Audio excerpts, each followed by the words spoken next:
Hello, everybody, and welcome to this episode of The Force of Flow. I'm so happy you could join us on this very dreary and rainy Monday.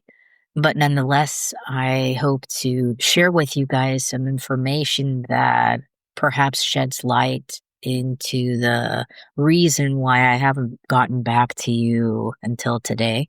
So, in the last year, I think it's safe to say that we were dabbling with the idea of moving. We weren't happy here in the village where we lived, and we had bounced ideas off of one another if we wanted to move back to Munich, if we wanted to move to a completely different city in Germany, or perhaps even venture as far as the Netherlands. So, fast forward Christmas time, my husband let me know that the job that he had applied to in the Netherlands had come through and that they wanted to interview him. Almost 1 year later, bring it to today, we are going to start that journey and actually move to The Hague in the Netherlands. Now, there are two sides to this coin. I'm sad to leave because it's my work and my friends in Munich after 6 years of getting to know a place, a people, traditions, customs, you name it. It does give me some tears. It's a strange thing. I figured that since I am an agile coach by trade and change is something I talk about quite often, and transforming, evolving are words that I often use, that this is something that I can live and do quite easily. This time around, it seems to not be so easy. And I think there are multiple layers to that. Either it is, okay, I have to pick up everything and move back to a place. So in a way, maybe it's moving backwards, even though it's a new city. I'm leaving the friends that I have grown to love and cherish and have as my support structure, which I'm hoping still remains, even though there is quite a distance between us. And it is a comfortable feeling. So now I'm going to a place where I can communicate, but it's not my strongest language. And it's the wanting to be more involved. And for that, I'm telling myself this. Perhaps it's my own impression. I want to know more about the language. I want to speak it fluently so that that doesn't become my hurdle. But I think all in good time. I need to be patient, and this too shall come. I think it's an amazing opportunity for the kids because since they are trilingual, they've been able to live and basically be in the countries of Germany and the United States, but they really haven't experienced the Netherlands, seeing that that's their birthplace. So I'm really thrilled for them. Now, the whole journey of organizing this is a whole different level of crazy. And at the moment, I have been accustomed to things going in the right order, if there is a right order. But to me, it starts with, hey, you have an offer. These are the things that you can expect. And in a timely fashion, get all the ducks lined in a row. But these ducks this time around are in a very jumbled, messy, non-traditional order, and time that it takes. That's really killing me. I think for that reason, I've been so preoccupied with finding a house, doing school things for the kids, finding a place where they would fit, finding a job for myself. What would this look like?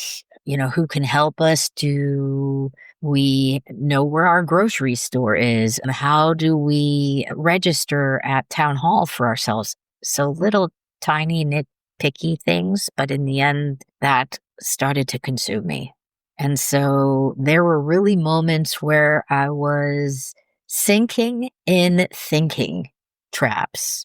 I was jumping to conclusions. I had definite tunnel vision. I was overgeneralizing. And I was magnifying bad things versus looking at that which I have accomplished and those things that are actually good. And even though I had this awareness, I told myself, oh, I'm going to stick to these level 1 and 2 energy levels because I'm not in the mood to start looking at, oh, but I actually have so much. There is so much positivity to take into consideration. And somebody else is not as fortunate as I am. I don't think I would have appreciated that. So now, months later, almost to the point where we are packing our things in our house, gathering, the last things together, I have been able to see that. I've been able to climb myself out of that hole, out of my funk, and now realize how fortunate I actually am. It is us as a family unit strong together. We want to do this together. Everybody's on board, which I'm pretty lucky to have that because it could be a lot trickier with 2 teenagers who would have preferred to stay here. I have a job now, and I believe this is going to be a game changer. First of all, having the support structure behind me and my back and a place that shares my values as well. I can't be more lucky. And also something in the vicinity for my husband where he feels like he's going to be part of something too, something bigger than himself. So we all get something great. And now I can share that and see that and not be so focused on the negative and not drown in only the complications and the time frames and the organization around me. There's so much more to that. But again, it isn't easy. So for anybody who's kind of going through a change or wants to go through a change, I'm not trying to scare you off. It is a beautiful thing. And it gives you so much meaning, makes your life richer. I can only basically tell you to go for it, even though it might not be what you had quite expected. That's part of it too. Just to let yourself be carried by the energy, by the flow, by the motion of things. It's the journey and not the destination. Everybody's heard that before. I'm hoping that there too, you won't get sucked into all these negative thinking traps. Don't jump to conclusions. Focus on the bigger picture. Make sure that you don't generalize, that you are looking at the behaviors involved in your decision making and why you're doing that. Another one is magnify the good, minimize the bad, but try and find a balance between the two, not doing one more than the other. But of course, that's going to take some practice. So I hope that I was a little bit helpful today, being able to touch upon thinking traps, how I've been involved with them, what you can do to get out of them. It is a matter of perspective. You have to be able to take a couple of steps back, breathe, think about the thoughts you have, the behaviors that are and emotions that are attached to that. Is this what you want to do? Do you want to stay where you are and fester for a little bit, get your fingers all a little bit pruny, and then after a while come back to that, ask yourself how long you want to stay where you are and what that brings you? Because there's the opportunity of climbing out, looking at what actually is based on those facts. What are those emotions like? And what actions are you going to take after that?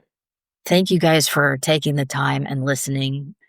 If you want to get in touch, please reach out at theforceofflow@gmail.com. Also, I am part of the Agile Women's Alliance. That's agile-women-alliance.com. You can find me under Agile Coaching and Mentoring, as well as coachfinder.org. I want to thank you for joining me today. And as always, may the force of flow be with you. Bye bye.